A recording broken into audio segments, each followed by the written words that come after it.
كمان بيجيبوا الريتير اللي كان موجود في السيارة القديمة، يبدأوا إنهم يغسلوه، بس طبعا هنا بيركبوه خلف السواق مباشرة. هيبدأوا إنهم يعملوا اسمبلي لكل حاجة موجودة في السيارة، من نظام البريك والكهرباء بتاعة السيارة، كمان أجزاء الكهرباء هيبدأوا إنهم يظبطوها ويلفوها كلها ويوصلوا كل حاجة بالمحرك. بعد كده هيشغلوا السيارة ويطلعوا بيها في الجو الممطر. عايز أقول لكم إن دهان أجزاء السسبنشن مدي للسيارة شكل جميل جدا، وكمان الكاوتشات العريضة دي مخليها السيارة في حتة تانية خالص.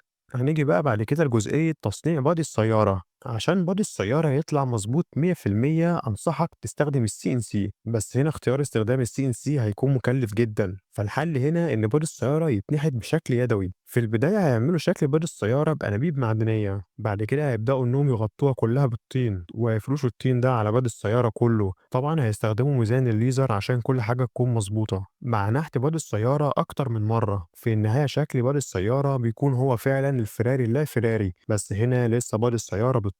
هيبدأوا إنهم يحطوا على الطين ده طبقة فايبر جلاس، وطبعا زي ما قلنا قبل كده إن الطبقة دي بتكون هي قالب السيارة عشان الطبقة الأنعم بتكون من الداخل. فيبدأوا بعد كده إنهم يجمعوا القالب ده تاني، وهيجيبوا الفايبر جلاس ويعملوه على القالب من جوه.